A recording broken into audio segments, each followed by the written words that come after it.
Hello everyone, in this video we're going to be solving a functional equation. We have f of x plus square root of x squared plus 1 equals x over x plus 1, and we're supposed to find f of x. So we're going to be using a substitution method here, and this type of substitution method is also used with integrals. I believe it's called Euler's substitution. So let's go ahead and start by calling this whole thing t. And the meaning of that is, since I'm trying to find f of x, it would make sense if I could just call the whole thing something, and so that I can simplify the right hand side. But as is, this is not going to give me f of x, obviously, because if you write it, it's going to be f of t equals x over x plus 1. So this is not really what I'm looking for, because I do need f of x, and this is f of t, but it's in terms of x, so on and so forth. So what I need to do is, I need to be able to replace x with something in terms of t on the right hand side, so that at the end I can turn it into f of x. Okay, so to be able to do this, we're basically going to take two big steps. Okay, what is the first step? So first step is going to involve setting this equal to what it is and then working off of that. So our first step basically involves the following. I'm gonna set x plus square root of x squared plus 1 equal to t. And then of course my goal is to solve for x here so that I can write x in terms of t on the right hand side. So what am I going to do? I'll first isolate the radical. So in order to do that, I'd like to subtract x from both sides. Let's go ahead and do that. And this is probably what looks more like Euler's substitution for integrals. And obviously this is a really good method because you're going to see that it simplifies. So we're going to square both sides here. X squared plus 1 equals t squared minus 2tx plus x squared. Now the good thing about this substitution is that x squared cancels out, so we get rid of the quadratic.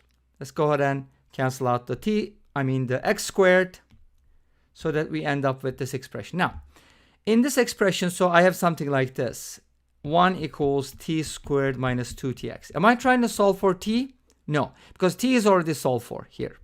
So what I'm trying to do here is solve for x. So it would make sense if we had the x terms on one side. So let's go ahead and add 2tx to both sides and subtract 1.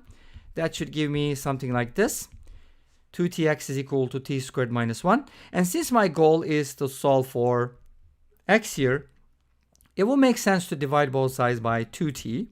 I can't make the 2u joke, right? So because I use the t variable, that's fine.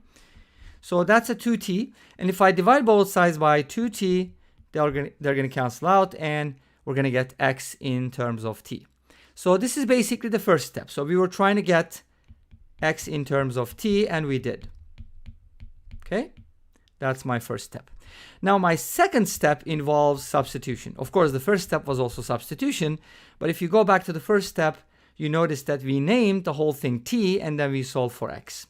Now the second step basically is substituting this expression on the right hand side. But let's go ahead and remember first what our original expression looked like, right? Our original expression looked like the following.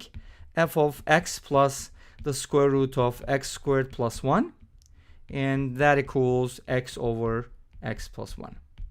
Okay, now what am I going to do?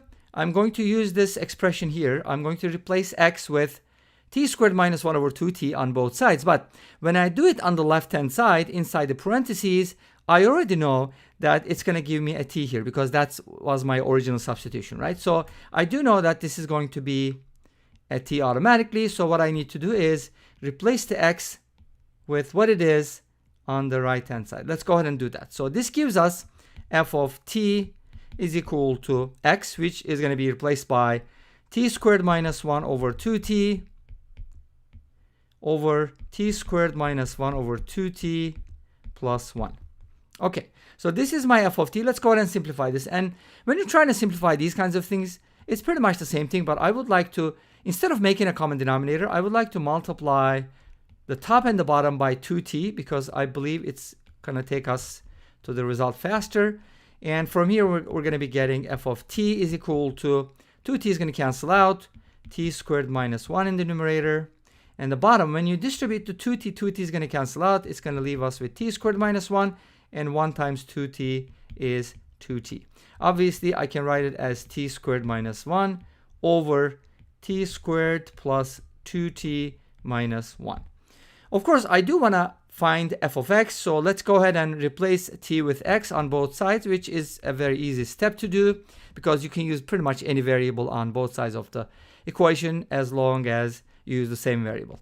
So now replace t with x, and this is going to give us the answer.